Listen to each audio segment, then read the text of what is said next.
When you're driven, the need to accomplish a goal is relentless. Hard work and ambition compel you to do whatever's necessary.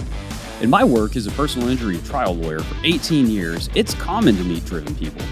Those with drive can have different personalities, careers, or backgrounds, but they possess one common factor. Despite their passions, driven people want to surround and motivate themselves with other driven people.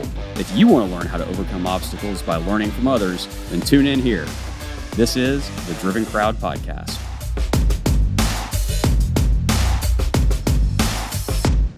Thank you for tuning into episode 9 of the Driven Crowd Podcast, fueled by Snelling's Law. I'm your host, Scott Snellings. Today, we're going to be speaking with a West Point graduate, Army veteran, Frisco VFW Trustee, and business owner. David Seals, welcome to the Driven Crowd Podcast. Thanks, Scott. I appreciate you having me. Absolutely. I've been looking forward to having you on the show ever since we met a few months back.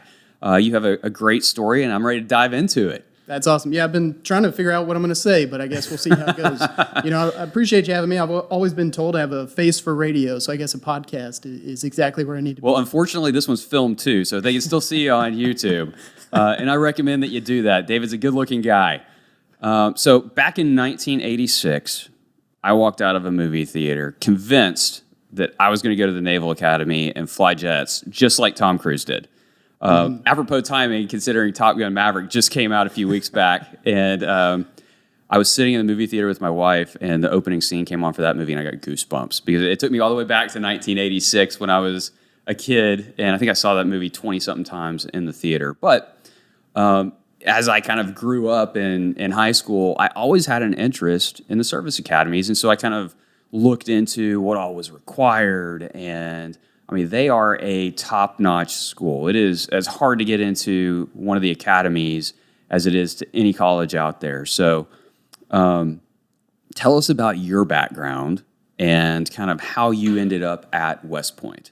Yeah, absolutely. I appreciate you asking. So I grew up in a small town called Ardmore, Oklahoma. Not many people know about it, but it's right off I-35. So if you've ever driven from Dallas to Oklahoma City, you've definitely passed through Ardmore.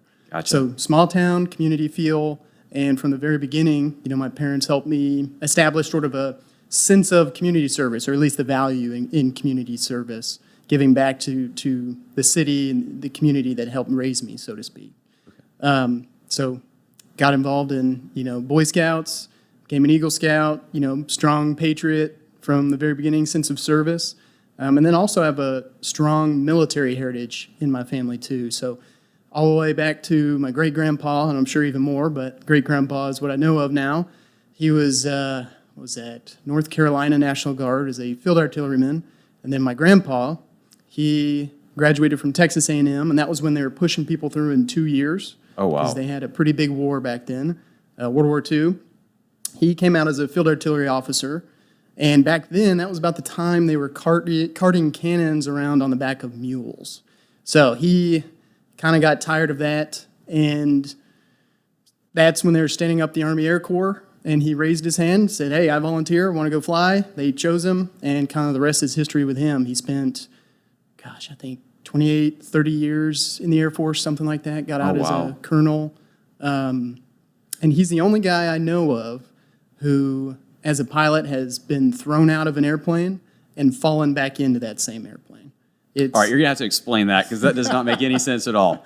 So he can tell this story a lot better than I can. He turned 100 years old in April, still kicking, still fighting. I think he's too stubborn to let death take him. He's going to go on his own time. But the way he explains it, and you can look him up, his name's Fred Seals, Colonel Fred Seals.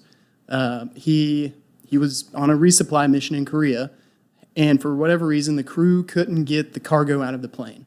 So, he took charge, kind of led by example, went back there, after giving controls to the co-pilot, and started kicking out cargo. But about that time, turbulence hit the plane, and the tail of the plane kind of sideswiped.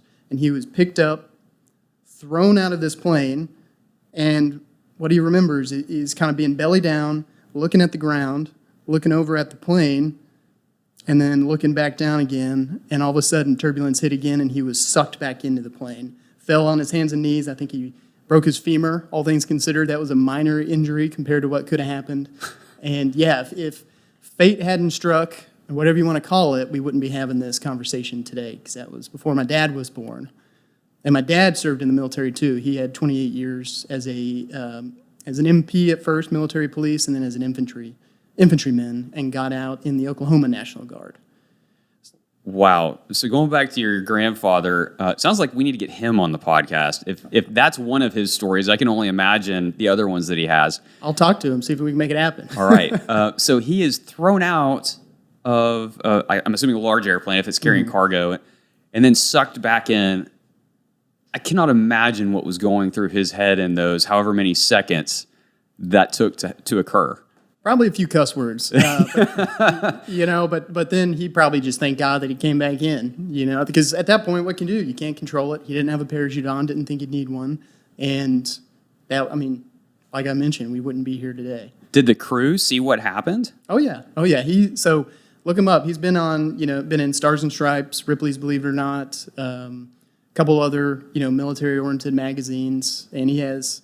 every couple years, the news comes and does a story on him because it's just a phenomenal story, and he knows how to tell it way better than I do. Well, we will definitely have to get him on here and let him tell that, as well as many other stories, I'm sure. Absolutely. That is fantastic. So you mentioned your dad also had a career of service. Is that right? He did. So he started out as a military policeman. He kind of got into the service a little later. But I forgot when he transitioned to infantry, but he went into the Oklahoma National Guard. So you get to have kind of a professional career on not the side, but your military career. It's kind of the side career at that point. And he was a Oklahoma State Bureau of Investigation special agent as well. So still serving the community even when he wasn't doing his military duties. And so for those of us in Texas here, is that similar to being a Texas Ranger? Yeah, I'd say so. It's Okay. like FBI state level, so sort of like Texas Rangers. Gotcha. Interesting. So both, I guess you just talked about your family history of service. And so let me ask you this. As you were growing up, was it ever, I guess, spoken to you that that's what was expected? Or is that just something that you, by nature, kind of were drawn towards? And I'm talking about military service. Mm-hmm. That's a really good question. I think a lot of people wonder about that, but in my family, it never was pushed. I think a lot of lessons from the military as far as service, hard work, just giving it your best were instilled in me. And I think that's kind of what inspired me to go into the military as well, on top of a great education, on top of giving back to my country was... if I've seen my family be successful from going into the career, well, maybe that can bleed over into me as an individual. Fantastic.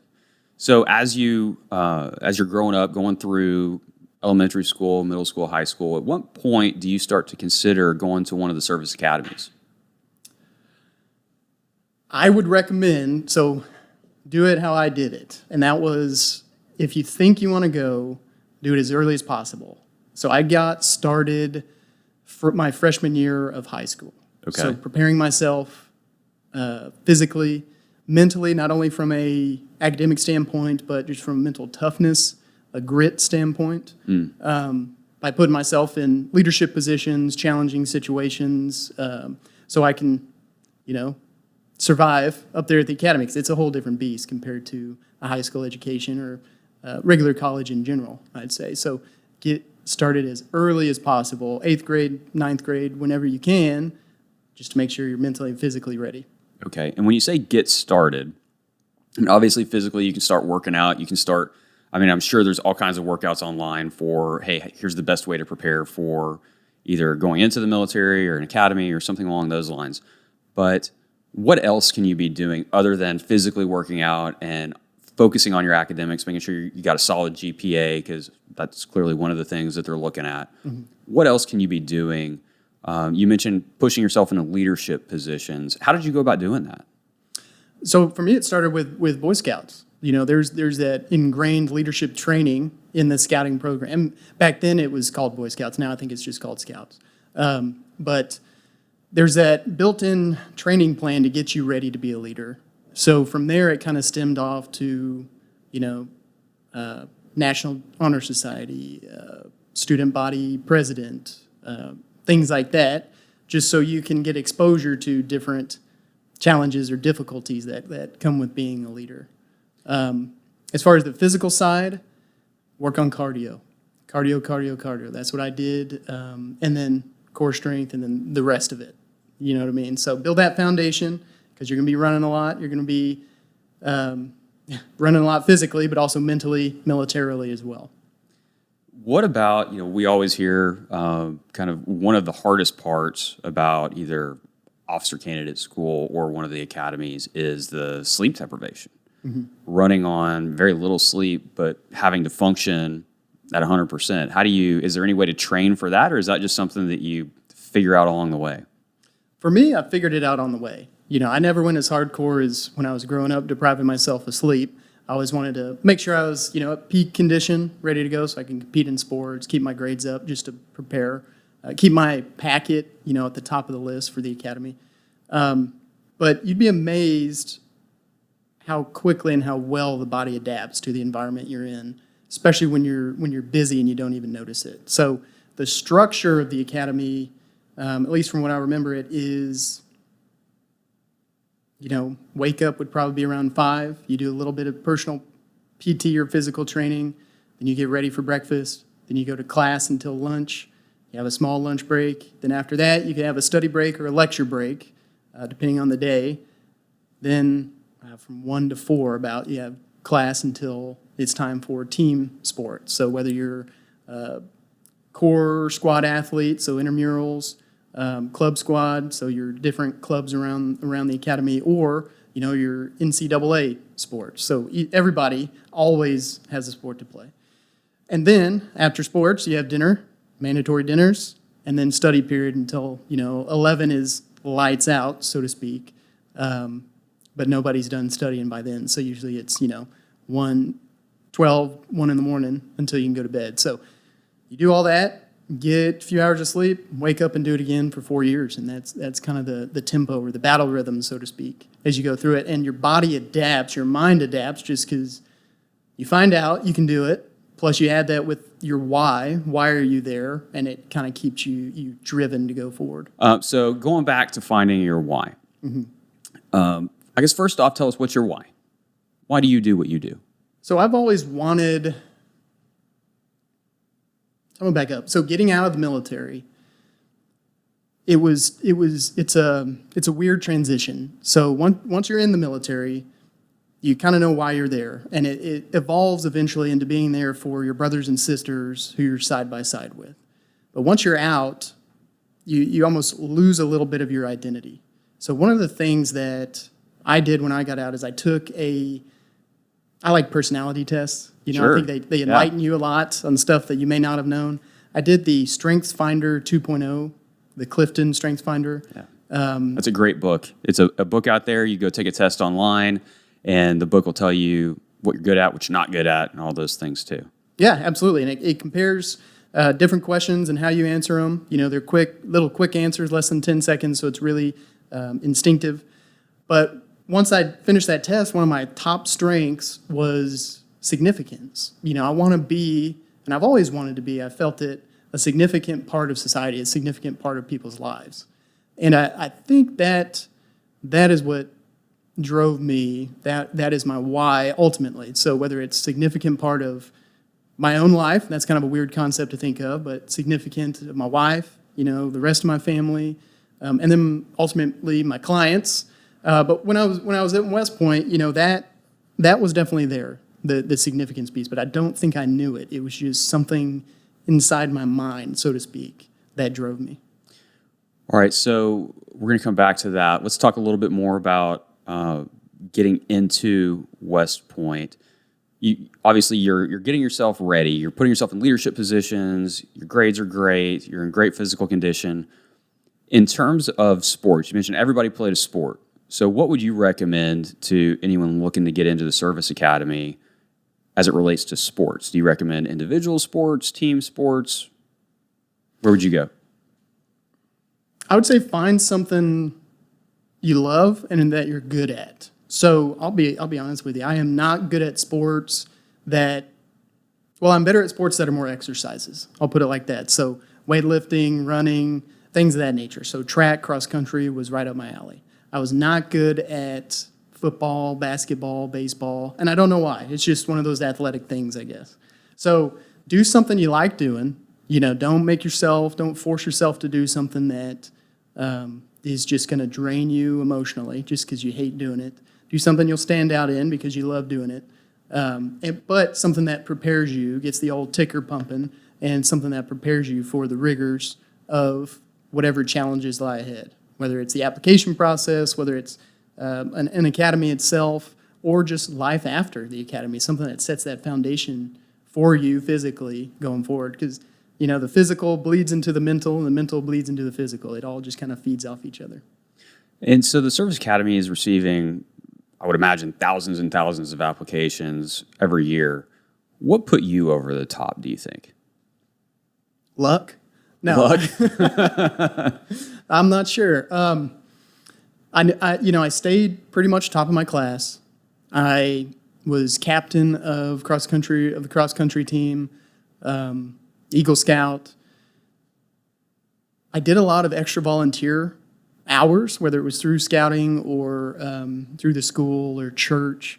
And I think what it was, so I got the opportunity to sit on the panel that helps nominate candidates to the congressman that will give them the nomination to go. So every service academy requires either congressional, Senate, presidential, or vice presidential nomination in order to go there. And back in October, I got to sit on a representative here in Denton County, Michael Burgess's board or panel, and it was kind of an amazing, eye-opening process because it showed me there's not one single thing that puts someone into an academy.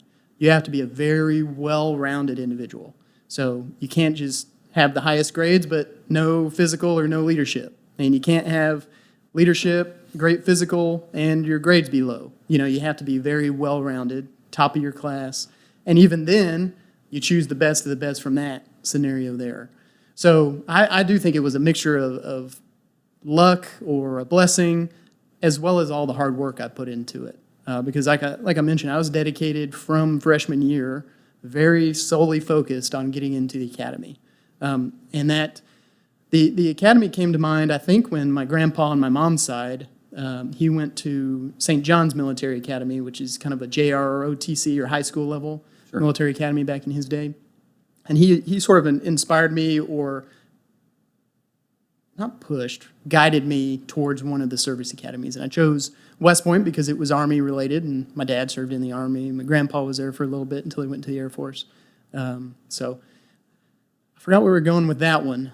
So the well-rounded candidate is essentially what you're saying is, hey, you got to be well-rounded. You can't just focus on one specific aspect of it. Even if you're really, really good at that, you've got to round out. You got to have all kinds of experience doing different things. You were a Boy Scout, an Eagle Scout. Obviously, that worked for you. What other types of organizations would you recommend people look into to develop that leadership that would stand out on some sort of an application, whether it be to a military academy or some other higher level institution? Well, JROTC is a very good military foundation. It can get you some really good connections or mentors if you're looking to go into a service academy. There are pilot clubs if you're looking to go to Air Force. Being an aviator is a passion for some people. Community church organizations, Kiwanis is a good one that serves the community, or just getting involved in your not local politics from a campaign perspective, but seeing how a city is run or whatever those organizations would be. Just something that establishes a pattern or shows a pattern of leadership and evolution of leadership. Interesting. All right, let's talk about West Point. You already kind of went through your day-to-day schedule. What is something that most people wouldn't know or think about related to West Point that you think they should know about?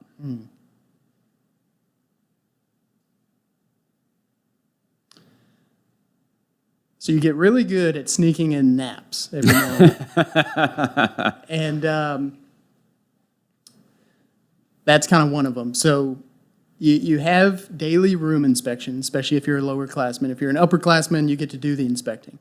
But you get really good at making sure your room is perfect, but also sneaking in a little nap every now and then. So your bed has to be perfect, measured out, laid out perfectly, everything, hospital corners tucked in.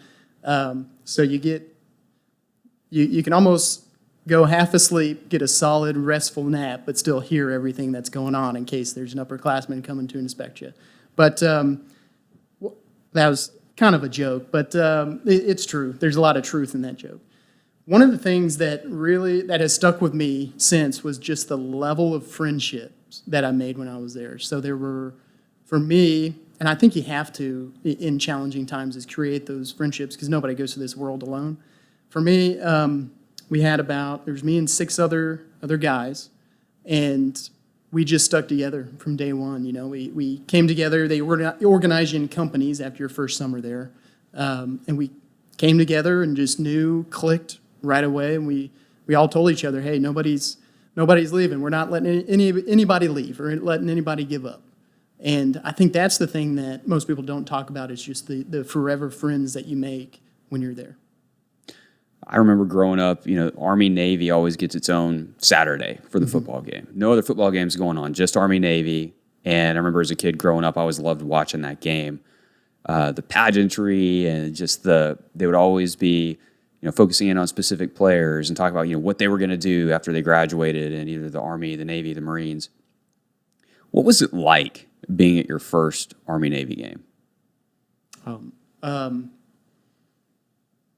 It was it was awesome. I mean, anything you could imagine, feeling-wise, just seeing the history of it, like you said, the pageantry of it, and then being a part of that. So from now until forever, I can always say, hey, I was a part of a march-on where we beat the hell out of Navy in their march-on. We never beat them in the game, but we looked better than them when we marched onto the field. So being a part of that history. And I think that's a big thing about West Point, too, is all the history classes, it's in every one of them. The history we teach was made by the people we taught. And that's kind of one of the legacies of the academies. Wow, interesting. When did it become real to you that you were at West Point? It was a real thing. You were a cadet, and it was the real deal. Your life was there. So when you get there, it's called our day. And my dad was deployed at the time. My mom, my little sister came up, and they kind of dropped me off. And there's sort of a very real, I'm getting chills thinking about it, very real moment where you're sitting in this auditorium because they bring you in groups. Your family gets to come with you. And then this upperclassman who is in there, white shirt, gray pants, white hat with shine metal, red sash. They come in and say, you have 90 seconds to say your goodbyes. And then that's it. There's silence. And then you start hearing people sob, people cry. I stayed strong. I didn't cry, that's for sure. But at least that's what you're telling us. There's no proof to the otherwise.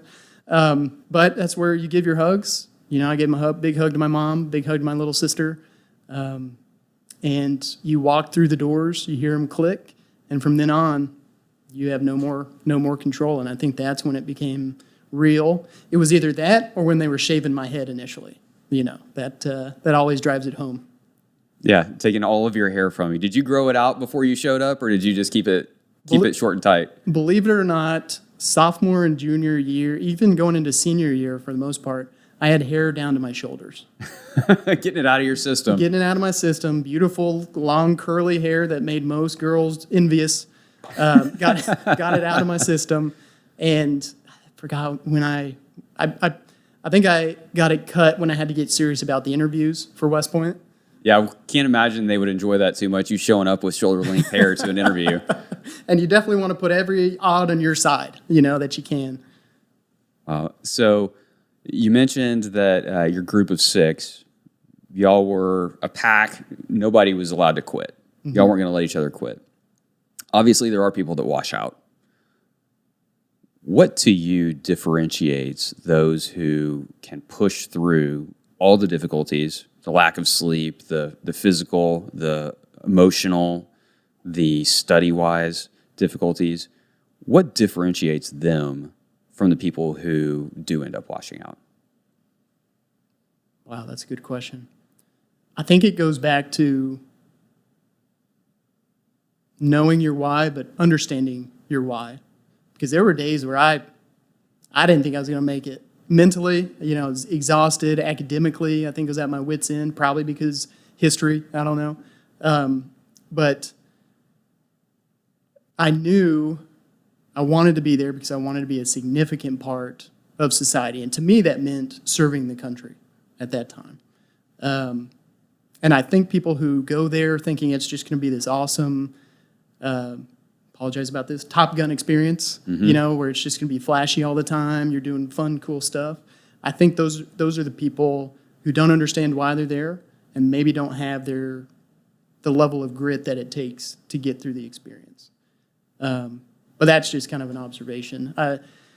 Some people just go because they think, hey, this sounds cool, and it's not the college experience that they're expecting. You can't go have a party on the weekend, and especially not the first year. I left, I think, twice in the first year, maybe 3 times left the actual campus, or post as we call it.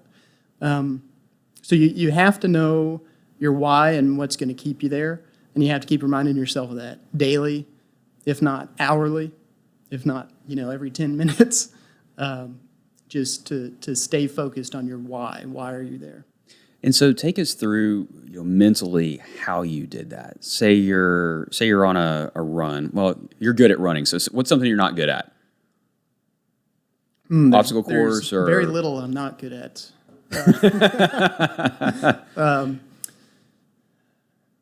Believe it or not, I struggled academically, and by that I mean I had to work really hard to keep my grades up. So I went from it being in a school system where I was pretty much big fish, small pond, everything just came easy, never had to study, didn't really have to develop those habits, to a place where if you haven't studied, 3 weeks in advance for a test, you ain't going to make it. So I had to really, really remind myself why I was there in order to stay focused on studying. And then you have this mountain of study work to do, especially from the beginning. By the time you're done with freshman year or plebe year, as we call it, you're pretty much halfway into your sophomore year at any other college, credit hour-wise. So it kind of equates to that. But just really had to buckle down and lean on those guys I mentioned, my crew, so to speak, to just ask for help. Whenever you could. And so you get to that point where, say you're studying, it's 1 a.m., it's not clicking, you're not going to do well on this test, and you're at your wit's end, you reach that point where you could go and withdraw, or I don't know if there's like a bell you ring or what you do to wash out. What do you do at that point? You are at your brink. Walk us through how you get past that, how you push through that. So I think we as humans can let big problems just really overwhelm us. And I mean, right now, especially what I tell a lot of my clients is, hey, give it one more day. And that's what I did a lot when I was at the academy is, it may not have been a day. Hey, give it 10 more minutes. Give it another half a day, one more school day. Because a lot of things seem overwhelming at that time, but if you can just break it down into 10-minute periods, accomplish whatever you can in that 10 minutes, well, then, hey, it's not so bad. And then you just repeat that over and over. Because when you're at your wit's end, you're really not at your wit's end. You have a lot more left in your tank that you can pull from, that you can drive yourself from, especially if you go back to the foundation of why you're doing what you're doing. And the why thing, I mean, that's not my idea. Simon Sinek, start with why. Although I didn't read his book before I went there, it makes a lot of sense. It's know why you're doing what you're doing.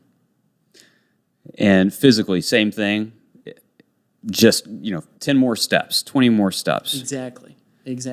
And so what it sounds like is, obviously when you go to the service academy, the goal is graduate, get a great commission of what you want to go do. but that's an awful long goal ahead, right? 4 years, especially during you called it a plebe year. When you're in your first semester, when you're in week 3 and you're completely overwhelmed, it's all still super new, you have all this work to do, thinking 4 years ahead as your goal is completely overwhelming. So if I'm hearing you right, you just bring it down to, hey, get through the day. All you got to do is just win this day. That's it. And then worry about tomorrow. That is it. What can I do in the next 10 minutes to help me accomplish this goal? And then what can I do the next 10 minutes? Just don't let yourself quit. Going slower is okay. Crawling along is okay. Quitting's not okay, though. And that's what you got to keep in mind. Awesome. So what was one of the things that you enjoyed the most during your time at West Point, outside of the friendships, either cool stuff you got to go do or something along those lines?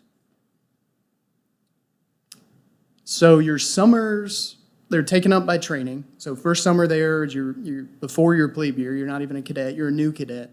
You do cadet basic training. Then after that summer, you go into kind of your pre-sophomore year, or YUK year, as we call them, Y-U-K. And then you have your advanced training, advanced combat training.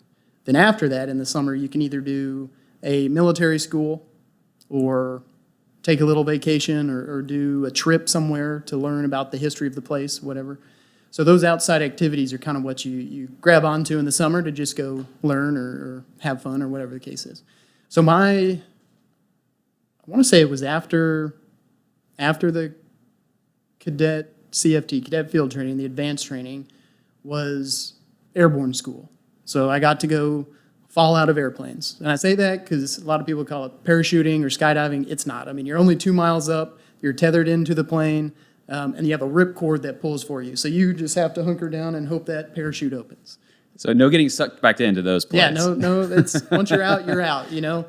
And the jump masters, they have a habit of helping you get out. So if you get to the door and for whatever reason you get stuck, you definitely feel a boot on your back trying to help you out the door as kindly as possible. Very nice of them. Very nice of them. It's a good service, very concierge-like. So those schools are fun. I got to do that. And then the summer after, I got to be a squad leader in cadet basic training. So I got to bring up the new cadets as kind of another leadership role to the evolution of leadership, so to speak.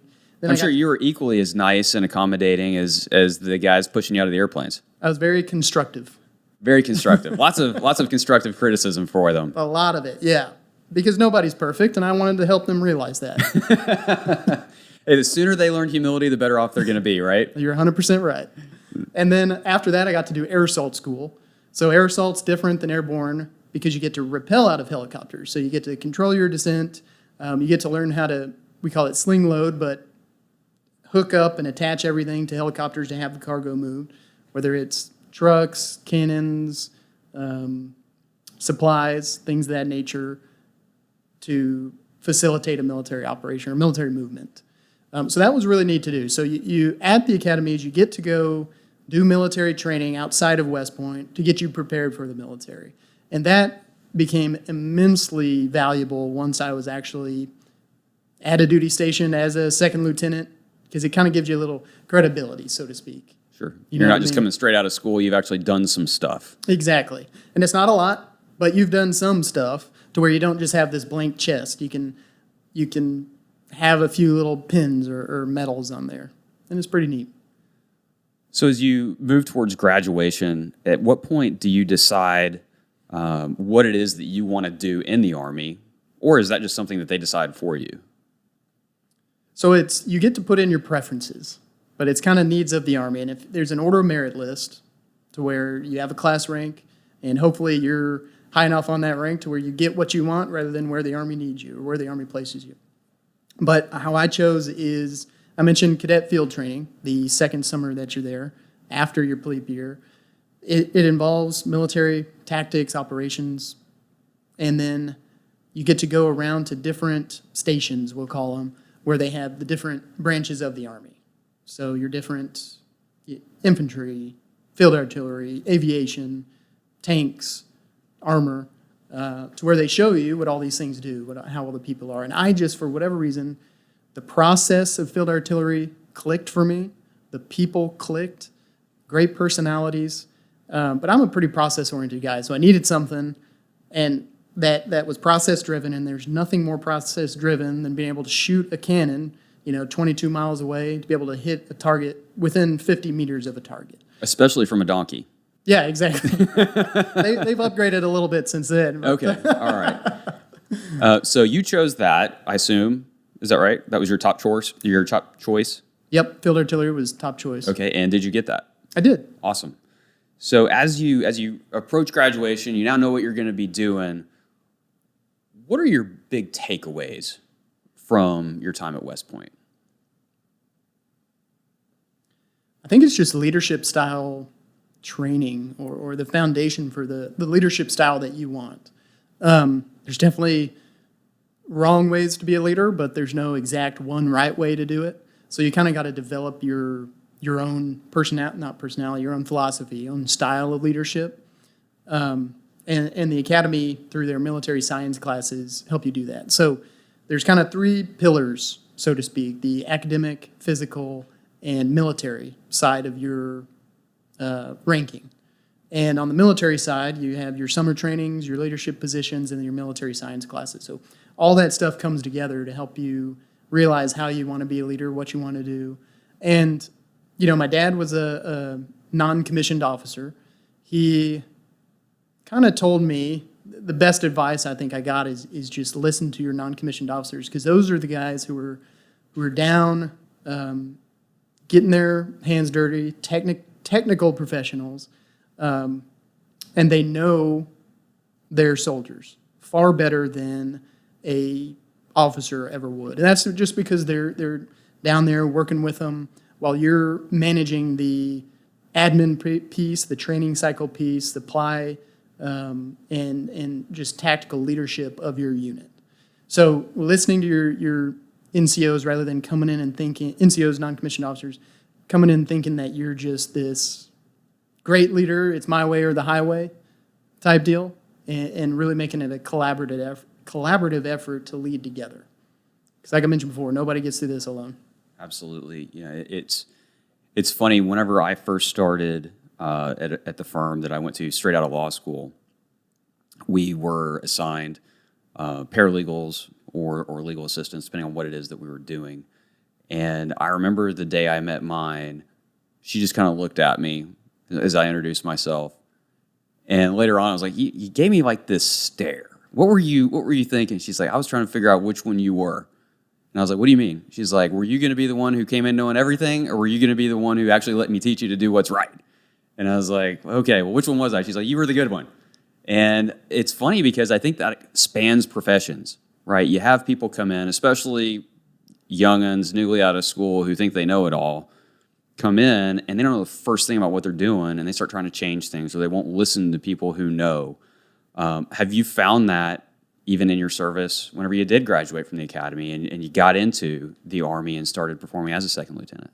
Oh, absolutely. I mean, it's pretty much the same process. I think NCOs are a lot better at just giving you that look, though, Right. To where you're just like, oh, okay, I get how this is going to work. But, I mean, it just takes communication, sitting down and talking with them, let them know that we're both in this together.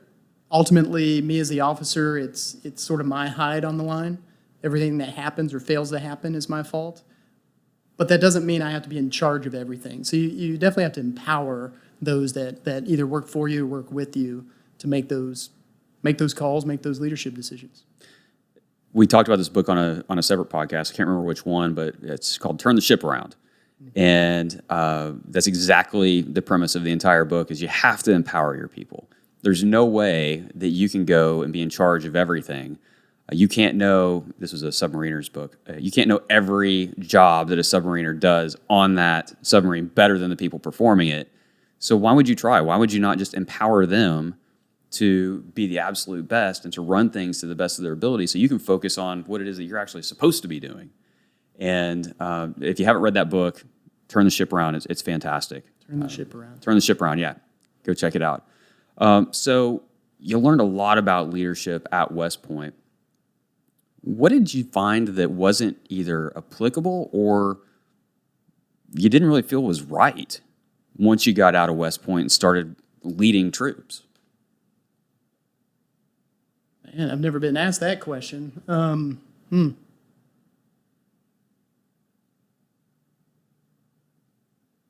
Or maybe they just have everything spot on because they've been doing it for so long.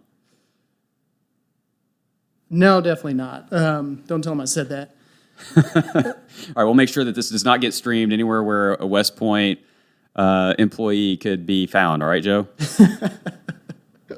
No, it's kind of like anything else, really, where you're just taught the book knowledge, but then there's an actual practical way to do it, and that is something I learned pretty quick from working with some awesome NCOs that I had, because I went to Field Artillery Officer Basic, where they taught you just the book way to fire your cannons or make your measurements, spot your targets. But then there's the actual or easier way to do it that may not be the book answer.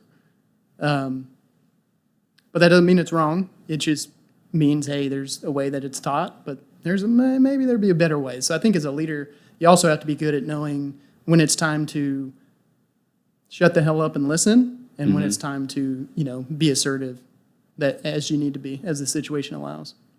Yeah, because it's an interesting dichotomy, as Jocko Willink would say, where you got to listen to your guys, but ultimately you also have to make sure that it's done the right way. And I'm sure in the Army, just like with all of us, we're all looking for an easier way to do things, right? And maybe the easier way isn't necessarily the best way, and so that's where you have to step in and say, hey, no, we're not going to do it this way because it's not as good as the other way. But at the same time, be loose enough to say, all right, these guys actually have a really good idea. This is a better way to do it, or it's an easier way to do it, and it's just as good. And I'm sure they taught you that at West Point, where you guys had some say into how things should be done.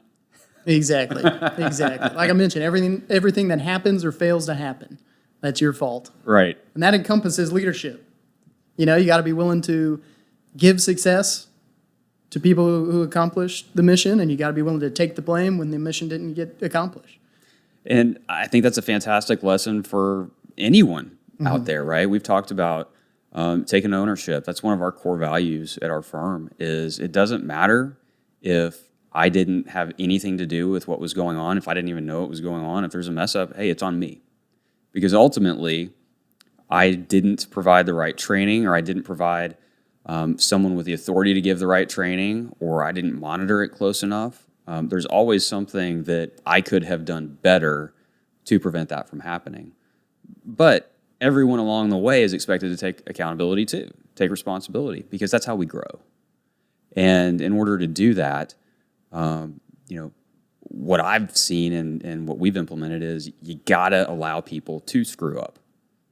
And that way we figure out, hey, they can come to me and say, hey, I screwed this up. Here's how I think we should fix it. What do you think? And then we get it fixed. And then we figure out, okay, why did this happen? And how do we prevent it from happening again? Yeah, absolutely. And I go back to being process-oriented, and part of all my processes, no matter if it had to deal with cannons or,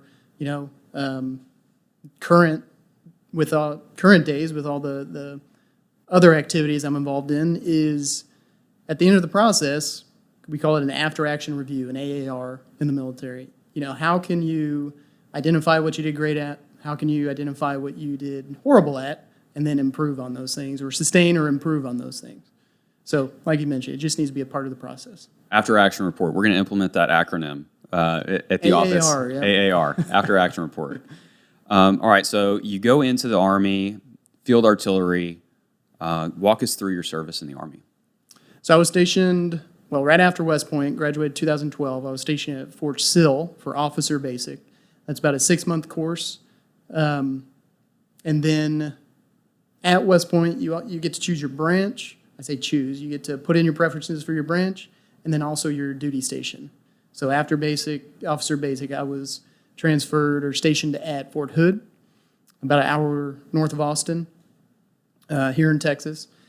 And I was with the 3rd Cavalry Regiment, initially with Tiger Squadron, which is their infantry unit, and I was attached as a fire support officer. So I got to tell people, do the targeting, tell people where to shoot the big cannons.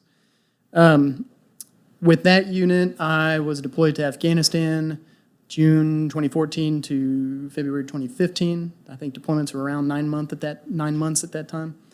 I was on initially the southeast side of Afghanistan, and then we moved up, closed down that forward operating base, and moved up to Jalalabad, or operating base Finti, in the east side of Afghanistan. Did that time, learned a lot about myself there. I thought I was good at being sleep deprived and still able to, shoot, move, communicate at West Point, but that was really tested in Afghanistan as well, because just the role that I had as a fire support officer, field artillery officer in an infantry unit, you're kind of the jack of all trades, because they don't really know how to use you exactly, right? So you kind of get additional duties. So I spent about 9 months, just 4 hours of sleep, just constantly operating, trying to be there for my trooper, my soldiers on both day and night shifts, just I think as a leader should be, to set that example. So that really tested myself, and came back, kind of moved up the ranks. I became a platoon leader. So I was initially told people where to shoot the guns, became a platoon leader, and told my guys where to place the guns based on the commander's guidance, based on the mission and tactics. Did that for about a year, went through the whole training cycle to deploy again, but at that time I kind of knew I was getting out, or on that side of getting out, so they let me become a commander of a rear detachment unit at Fort Hood in the Field Artillery Squadron, so the Field Artillery unit. Became an executive officer and then a commander as a captain after that, and chose to get out with an honorable discharge to start a life with my wife up here in North Texas. Fantastic. And how long have you been married? Since July 2018. All right. Well, congratulations there. You mentioned several times that you learned a lot about yourself in Afghanistan. Other than being able to operate sleep deprived on 4 hours sleep a night, what other big takeaways did you have from your time there?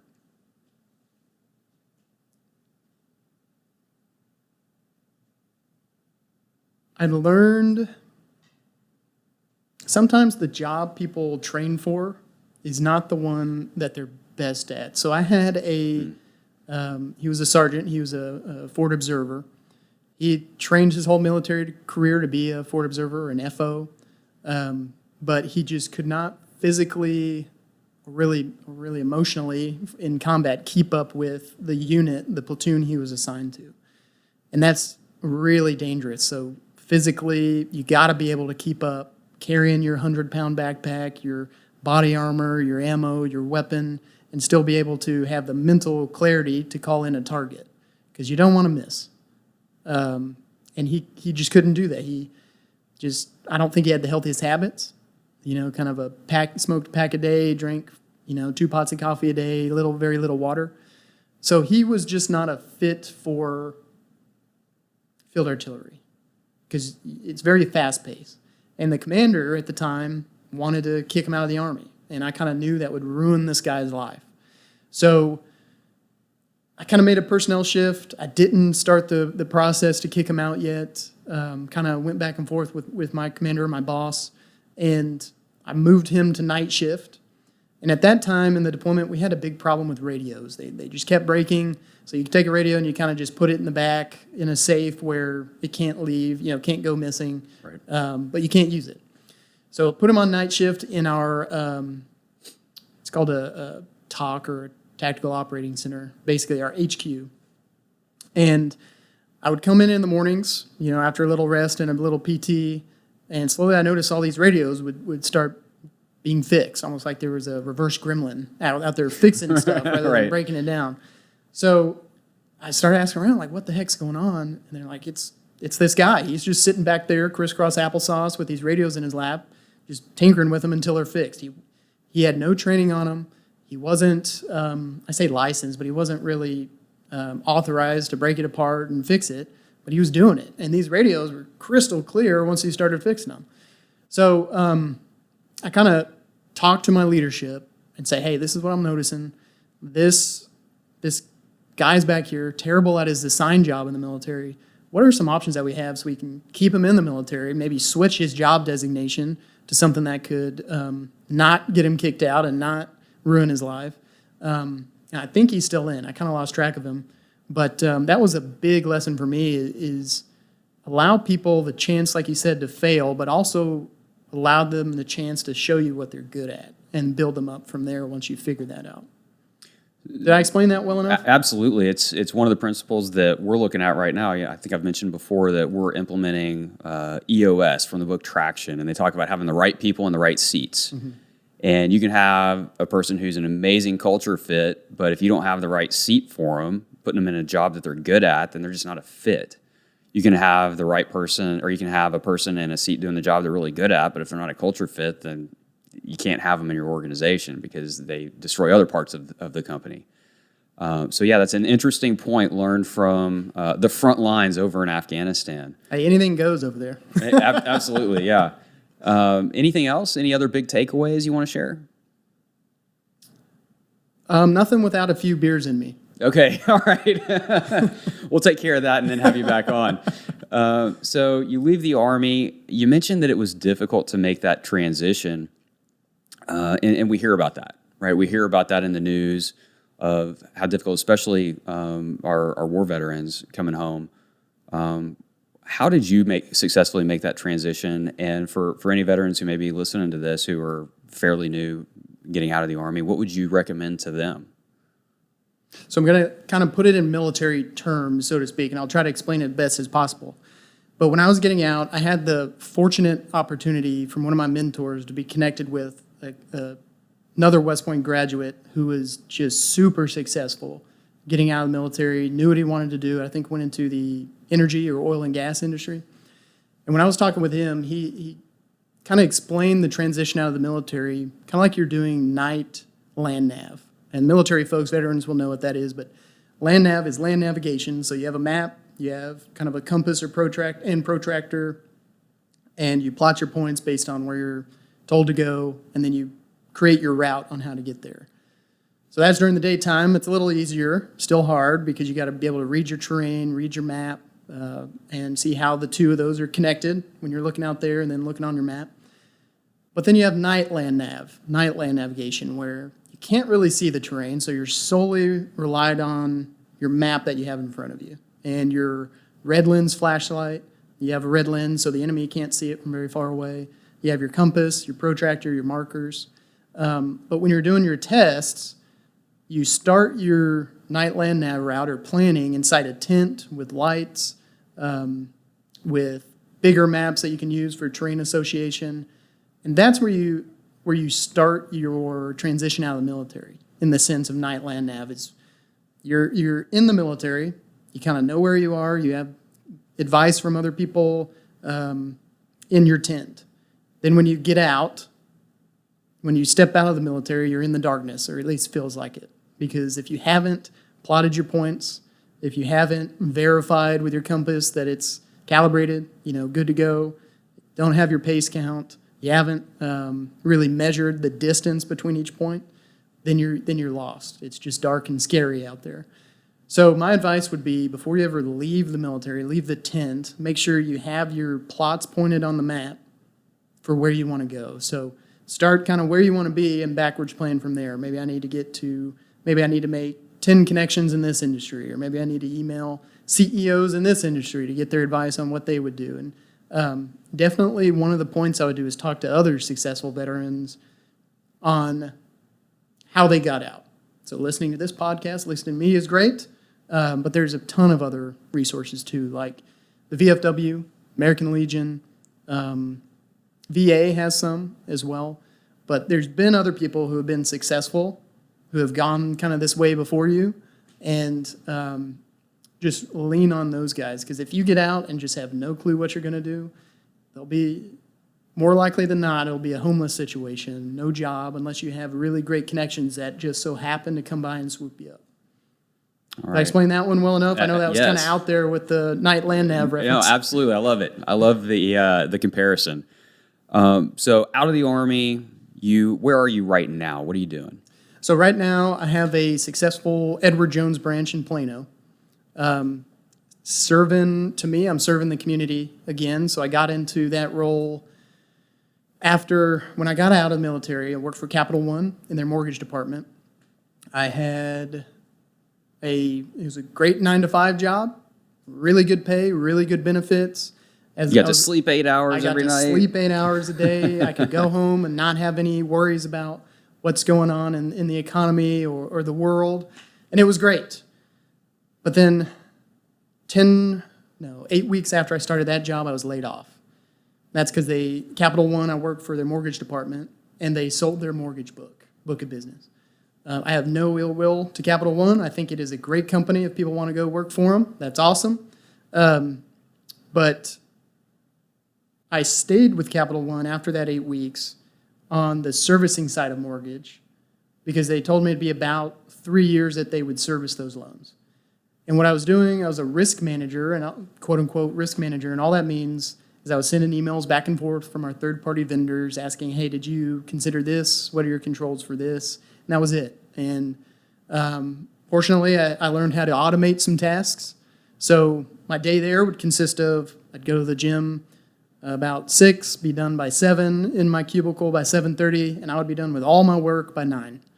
And Capital One is the type of place where every role has a person, every person has a role. There's no extra work you can really take on. So I was really just sitting there from 9 to 5 doing nothing, and it was absolutely draining. Oof. Absolutely draining. I didn't feel significant. I didn't feel like I was giving any value to the community. Just kind of felt like I was lining the pocketbooks of the CEO. And my wife saw it. She could tell I was kind of down. And then, fortunately, I got laid off again. And I say fortunately because I took that as a sign from above to take the time that I was laid off and do something, figure out what I was passionate about, figure out my why again, figure out how I could be significant in the community. And for me, I've been a client of Edward Jones since 2011, so I knew how they treated me. So that's why I chose that firm. Plus, there's a lot of autonomy. I'm not in a cubicle. I have my own office that I operate with a branch office partner who's amazing. And when I was doing my kind of introspection, I guess, or soul searching, what I realized was in the Army, I got to counsel my soldiers a lot on kind of basic financial stuff. I didn't give any investment advice. I didn't tell them which stocks to pick or whatever the case was. But we went over budgeting, your basic budgeting principles. Don't spend more than you make. Maybe don't get a high interest rate car loan just because you want the newest Mustang that's out there. Take a portion of your paycheck and put it into they have the thrift savings plan in the military. And it's kind of like a 401k. And when they came back to me and said, sir, look at what my account's doing. This is awesome. That gave me a lot of internal reward that I didn't realize I needed, so to speak. So I figured that out, and I talked to a buddy of mine that I met through the VFW. He was a Marine Corps veteran, and he told me about Jones, told me about the role of being a financial advisor and how you severely impact people's lives because, believe it or not many people know what to do with their paychecks once they get them, other than just spend everything they have. Right. And you can turn people's lives around, and you can get people's kids into college financially. You can help them secure retirement. You can help them save for a house, down payment on a house. And it's life-changing for most folks. So I knew that's where I wanted to be, was that significant part of people's lives. And it's less financial than you might think. It's more emotionally significant. You know, I've been invited to people's kids' college graduations just from helping them get into college or retirement parties. It's pretty amazing. That's fantastic. Yeah, that is a fulfillment and service to others for sure. All right, we're almost out of time. A couple of quick questions for you. What is your favorite book? Oh man, business or non-business? Favorite book? Well, I can tell you what I've been reading recently. Sure. So I feel like everybody over the last 2 years has just been clobbered, just mentally, emotionally clobbered. And I got to that point as well, just from all the external pressures that are out there.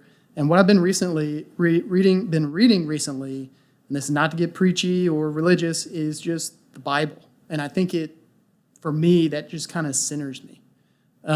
I think whether people are Christians, non-Christians, believers, religious, non-religious, I think everybody should read the Bible because it has a ton of life lessons in it, whether or not you're a believer. There are not a lot of problems out there that can't be solved with lessons that are in that book. And there's a whole lot of stories that would be R, if not X-rated, on TV stations today.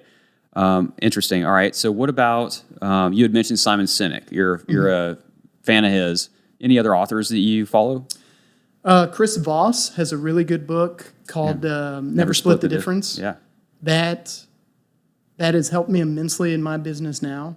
And I think it would help people immensely in life because it really just helps you shut up and listen. And it gives you ways to communicate to people that you are listening. One of my favorite lessons is when you're having a conversation, most of the time when people are done talking, they're not done talking. They want to just make sure that you heard them. They don't care what you have to say. So just simply repeat the last 2 or 3 words of what they said, and then they'll keep talking. It saves me a lot of time and energy. Because believe it or not, I'm a big introvert, and this is very tough for me right here to talk about myself, and I don't like talking about myself. So that book has saved me a ton of time and energy. There you go. It is a fantastic book. All right.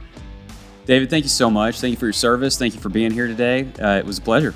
It was my honor to serve and then also to be here. I appreciate it to be considered among the driven crowd. Thank you very much.